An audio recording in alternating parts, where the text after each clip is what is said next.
We are not talking about Sri Lanka in this episode of Cut the Clutter, but the context is Sri Lanka because all of us are now fixated on Sri Lanka. The whole world, besides Ukraine, if there is another thing that a lot of countries are thinking about, it's Sri Lanka. That how come a country that seemed quite prosperous with great social indicators, very healthy economy, how did its economy simply vaporize? Now the answer is if you spend more than you earn, or if you earn less than you spend, then you get into trouble. That's what in Hindi we would say. Remember that old Hindi film song, आमदनी अठन्नी खर्चा रुपया ना पूछो हाल नतीजा ठन ठन Gopal, right? तो कुछ ऐसे हुआ. But next, if you add populism to this, first of all, you are a spendthrift government or spendthrift CEO, CFO, anything. And then you add populism and you say, I will print money and I will buy votes with it. And if I can't print money, I will borrow money. That is when countries go bankrupt, economies go bankrupt, and that's how some of our states in India may be going bankrupt. So that is what we are talking about today. Now, Reserve Bank of India, in fact, more precisely, Department of Economic and Policy Research under Reserve Bank of India, they've produced a report where they've done the vulnerability analysis of the 10 most indebted states in India. Now, I won't go so far as to say that these states or some of these states could be as helpless and could be as broken economically as Sri Lanka if they were not part of a larger republic, of a larger system, although some states are getting close to that. But I would say that all of these states, 10 states, in their own different ways, have made not the same mistakes as Sri Lanka, but have deliberately taken the same policy route as Sri Lanka, where if you carry on, there is nowhere else to go but a Sri Lanka-like scenario. Of course, these states are part of larger republic, India, a larger economy. So nobody would let a state sink in India. And maybe that is the reason many of these states are also careless, or devil may care. Let me just spray money around now and buy my vote. So what are these 10 states that this RBI paper has analyzed? So before I get there, let me also give credit where it's due. It's a lot of names because a paper like this needs a lot of hard work. There's a lot of data, a lot of analysis. I am sharing the entire paper with you. Please read that. It's beautifully written. Graphics are fantastic. In fact, we are borrowing the graphics from there. It's a public document. So thank you very much, the team at RBI, which has put this together, because these days data is gold. Economic data is much, much more valuable than gold because you get so little of it. And when you get it authentically from a source as reliable as a Reserve Bank of India think tank, then you take it seriously. Although, by the way, Reserve Bank of India says that this paper is the opinion of the authors, not of RBI. So this is not exactly an RBI report, but this is from an RBI think tank. So the authors, the head of the team is Michael D. Patra, who's a familiar name, senior person. Then there is Atri Mukherjee, Sameer Ranjan, Somnath Sharma, Bachendra Nanda Seth, Rahul Agrawal, Rachit Solanki, Ayushi Khandelwal. So this is a large group of people who put this together. So thank you very much for giving us this wisdom and something to talk about. You've done a brilliant job. Now, if you see this, first of all, look at the 10 usual suspects. The 10 states which form the bottom when it comes to financial health, or the top when it comes to indebtedness. Now, if you say, मैं first आया क्यों? क्योंकि मैंने सबसे ज़्यादा उधार लिया. I came first because I borrowed most of all, whether I can repay or not. Then that is something that we might define as race to the bottom. So I'm not giving you these states' names in the ranks because on different parameters, they have different ranks. And I will discuss those parameters with you, except to say that some states are the champions among the usual suspects also. So Punjab, Kerala, West Bengal, and of course Bihar, which is a remarkable state, and we'll talk about that in a couple of minutes. When I say remarkable, maybe to foolproof it, I should also I should also signal that remarkable is in quotes. Now, the 10 states are Punjab, Rajasthan, Kerala, West Bengal, Bihar, Andhra Pradesh, Jharkhand, Madhya Pradesh, UP, Haryana. Not in the same order, but these are the 10 states. These 10 states, the RBI report tells us, or the RBI paper tells us, they account for half of all the expenditure of Indian states. So there may be 10 out of 30 plus, but they account for half of total expenditure of Indian states. Now, if you look at their interest payments, because they borrow, nobody gives you money for free. You have to pay interest on it. If you take a ratio of their interest payment burden, not debt repayment burden, because debt repayment includes principal also, just the interest payment burden, then it is higher than 10% of states' total revenue receipts. That is state taxes, money the state gets from the center as part of devolution, as a share of GST, etc., etc. Then, if you look at gross fiscal deficit of the state, which means as a contribution to the fiscal deficit of all the states in India, each one of these states accounts for more than 3% of that. So that's a lot of deficit, and that's not the kind of contribution that India wants from its states, because this is really a negative contribution. Andhra Pradesh, Bihar, Rajasthan, Punjab, top of the pops, like that.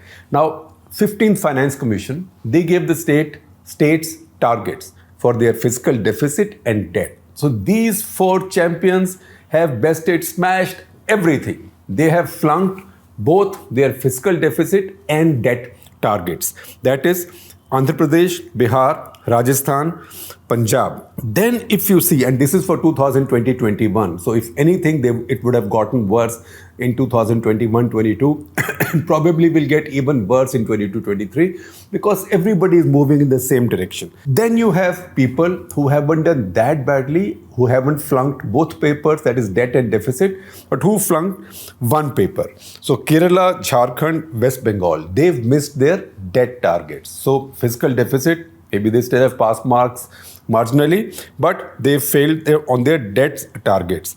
Then you see Rajasthan, West Bengal, Kerala. This RBI paper says it looks like they will miss their fiscal deficit targets for 22-23. So this is getting worse. This isn't getting better. In fact, the two states which are exceptions here and who passed with flying colors, sort of, on both criteria, because everything is relative, they are Haryana and Uttar Pradesh. Then you come to the next point. That is the ratio of debt to GSDP. GSDP is to a state what GDP is to a country. So S in GSDP is for state. So gross state domestic product. Now look at debt GSDP ratio and see the champion of champions, Punjab. In fact, I'm quite sure all of you are smart people, you may have even guessed it. So in Punjab's case, we have data only up to 2021. So Punjab, 53.3%. That is for 2020-21. 53.3% of GSDP is its debt, right? That is the case. That is the finest case of Amdani Athanni Kharcha Rupaiya. Then next, again from the top or the bottom, depending on how you look at it, Rajasthan. I'm quite surprised to see Rajasthan having such a poor performance on so many parameters, because Rajasthan is a resource-rich state. Most of us also, when we think about Rajasthan, we don't realize it. Rajasthan now, it produces a lot of crude oil, and that crude oil brings Rajasthan a lot of royalty income. So in spite of those royalties, Rajasthan is doing so badly. Obviously, they've been very profligate, also indulging in many freebies. We'll come to that in a bit. The worst is Punjab. The second worst is Rajasthan. The third worst is Bihar, and then Kerala, and so on. And then it goes on like that. Then some other highlights. Tax revenue of Madhya Pradesh, Punjab and Kerala. And as we speak, you will find these graphics running. Those are all from the RBI paper. Tax revenues of Madhya Pradesh, Punjab, Kerala, they've been declining over time. So you would say that economies are growing, people are earning more, people are buying more, so your tax revenues should be going up. But their tax revenues have been declining over the past 5 years or so. That is Madhya Pradesh, Punjab, and Kerala, not necessarily in that order or that ranking. Number two, non-tax revenues of many of these states have been volatile, particularly for Rajasthan, West Bengal, Punjab, and Kerala. Non-tax revenues are, say, if the government sells some land or some assets, things like that. So they've been very volatile. Sometimes they are there, sometimes they are not there. Now we have to understand some basic concepts. One is state expenditure and revenue account, and one is capital account. So just as we say when we are discussing the armed forces budget, the defense budget, revenue expenditure is something that is either pre-committed or spent on consumables or what is not adding any value, what's not creating any assets, salaries, pensions, interest payments, etc., etc.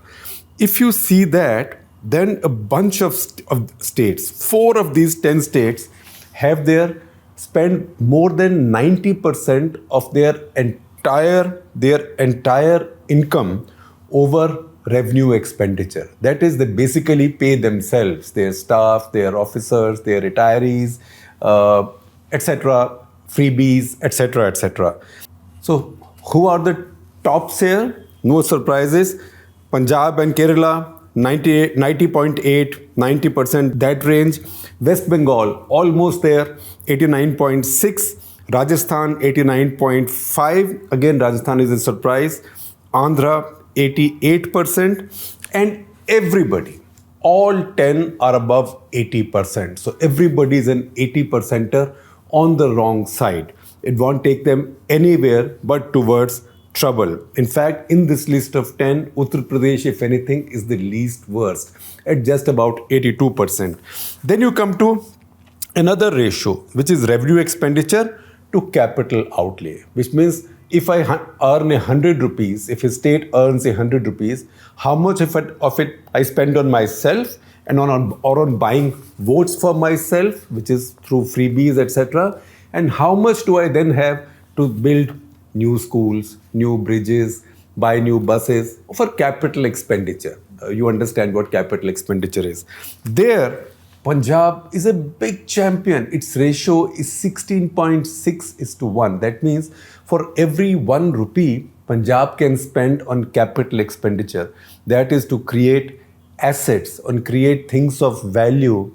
It pays 16.6% to itself, either to its employees or pensioners, etc., etc., etc., or by way of interest, or by way of freebies, which will buy me votes. So 16.6, which means if Punjab earns 100 rupees, there is no way it can spend more than about, say, 5 or 6 rupees on development expenditure. That is how little money they are left with. In fact, if you look at some of our agriculture universities in our states, everybody talks about farm bills and agriculture this, agriculture that, particularly Punjab. Universities like that, which have been engines of farm modernization, green revolution, you will find that almost their entire budget is consumed in salaries, allowances, pensions, etc., etc., and nothing is left for research, growth, development, fresh hirings of faculty. It isn't there. So Punjab, the ratio is 16.6x. That is revenue spending, which is basically spending that's consumed and goes away, to capital building, 16.6 to 1. In Kerala, it's 12.1 to 1. West Bengal, 9.7 to 1. Rajasthan, again, 9.4 to 1, AP 8.8 to 1, and you can see the rest on the chart that we'll put on the screen. But I will also tell you generally who are the better off, who are the less worse off. So Madhya Pradesh is the least worse, 4.9, UP is 5.2, and Jharkhand is 5.8. So that's a little bit of a saving grace there. Again, we need to understand the difference between revenue spending and capital spending. So this report also underlines the fact that revenue spending can, if at all, give relief or some gain to people for no more than a year's salary, pensions, anything like that. Whereas if you do capital spending, that builds assets for the future which can bring benefits not just in subsequent years, but hopefully in many cases for subsequent generations also. So this is the same old biblical sort of story of you give a hungry man a fish, the man will eat a meal. You teach somebody how to fish, the person will make a living and will learn to earn a meal every day, or will learn to earn 3 meals a day for every day. So that is the difference between revenues expenditure and capital expenditure. Then you think of committed expenditure, which means जैसे हमारे case में salaried employees EMI. You have to pay EMI, you have to pay salaries to your staff, you have to pay taxes. In what you borrowed, you have to pay interest. If your government is using electricity or a company is using electricity, you have to pay those bills. So committed expenditure, which is salary, pensions, interest, administrative expenses, that is more than 35%. More than 35% of all of the states' revenues for Haryana, UP, Punjab, West Bengal, Kerala.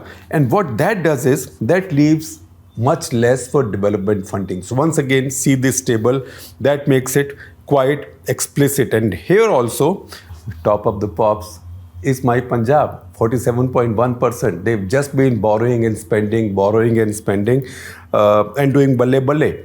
Kerala, again, 38.8, very high. West Bengal, 35.5. Uttar Pradesh, on this parameter, is not doing too well, 36.4. In fact, they are worse than West Bengal. And then there is Haryana, 35.3. Next, aggregate state government debt. The RBI paper says that if you look at all of India, then aggregate state government debt is still sustainable. But these 10 states look like they could slip into a vortex of instability. These are my words, not from the report. And the champions in this area and states most likely to become, hopefully not, Sri Lanka equivalents within the Indian Union are number one, you guessed right, it's Punjab. It's completely broken economically. Punjab, Rajasthan, big surprise. Punjab, no surprise. Rajasthan, big surprise. Punjab, Rajasthan, Bihar, Kerala, and West Bengal. These are the states whose debt is already unsustainable and they did not have the umbrella of the center. God knows what would happen. Now, many of these states, the report points out, have also done off-budget borrowings. What are off-budget borrowings? Many of these states have public sector undertakings. They borrow, state government guarantees those loans. So they are off budget, you don't see them on the budget. But in many cases, these borrowings are very high. And the report tells us that if you add up these borrowings for the states, this is 4.5% of GDP for these states. 4.5% of India's GDP. That's a bit of serious cash. And more than 5% of GSDP, it is in Punjab, Rajasthan, Uttar Pradesh, and Andhra Pradesh. And this at a time when some of these states, as we mentioned to you earlier on, are seeing a decline in own tax revenues, not a rise in own tax revenues. Similarly, they are seeing an increase in expenditures, mainly through freebies.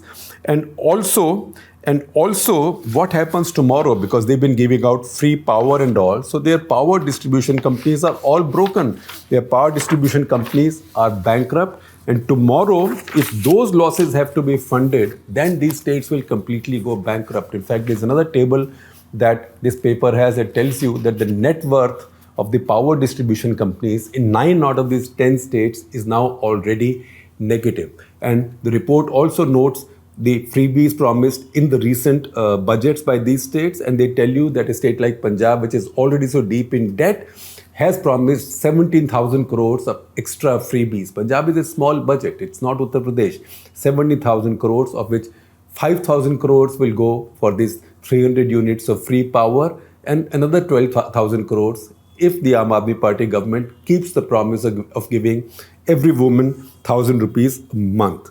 Then you see some really bad ideas growing. Now, Rajasthan and Chhattisgarh, 2 Congress states, they've decided to go back to the old pension scheme, which is a defined benefit pension scheme. And we'll talk about this concept at some other time. But the reason all these states had accepted the new pension scheme was because they realized that to have a defined benefit pension was something unaffordable. It would make them bankrupt. These two states have done it. Fortunately, so far, this virus has not caught on in other states. I keep saying nobody can stop a bad idea whose time has come. But mercifully, so far, other states haven't caught it. Because you know what happens? It's a very, very peculiar thing. And if you read this paper, they explain it. When you shift from new pension scheme to old pension schemes, it looks like that today you have a benefit in your budget because today you are allocating money, the employee contributes something to the new pension scheme, then the government contributes. In this case, you are not doing it now, so you are actually shoring up your budget, but you are stealing from your children and grandchildren. So when these employees now retire, then whoever is running the state is going to go bankrupt. So we are basically borrowing from our children and grandchildren to pay ourselves right now and to buy votes for ourselves right now. And they say some states, for example, Punjab, Andhra Pradesh, if you look at their situation, they've given out so many freebies that their budgets are now hollowed out. Their fiscal status is now hollowed out. If you look at the freebies they give out in terms of as a percentage of their own tax revenues, Punjab 45.4%. Punjab used to be the richest state in India just about 20 years ago. 45.4% of overall revenue receipts, 17.1%. So 45.4% of the taxes it collects by itself for the state, that's half of it. 17.1% of its total income. That includes the money that comes from the center. For Andhra Pradesh, it's 30.3%, Jharkhand 26.7%, MP 28.8%. Again, see the chart. And imagine, with this year now, the compensation scheme to the states from the center on GST will end. So these states are going to get even more troubled. So this report says that the most vulnerable states right now are Punjab, Tamil Nadu, MP, Rajasthan. Another very interesting thing that the paper does is it tries to define freebies. And it says, exact line, while no precise definition is possible, they say that the public merit goods, like if you invest more in schools, more in hospitals, if you even set up a better PDS system, give people more grain, more efficiently, or invest in health, and that is still a public merit good because it adds value to people's quality of life. But if you're using it, so that is not a freebie. That is welfare spending, healthy welfare spending. But if you give money away by way of free electricity, free water, free public transport, ticketless travel, free travel in buses, whatever, or you keep waiving pending bills for power, water, etc. Those are freebies. And that is not a very good idea. And I'll tell you something interesting about Bihar from this data.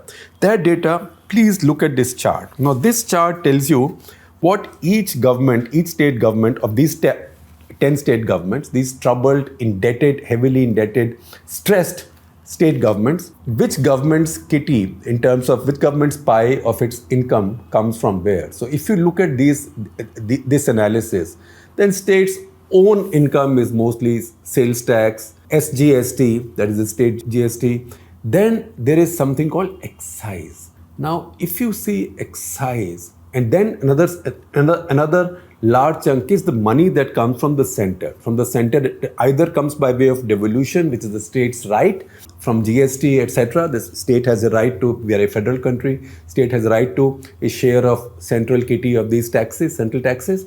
So that plus grants from the center. And the grants is the key thing politically. If you look at that, look at Bihar.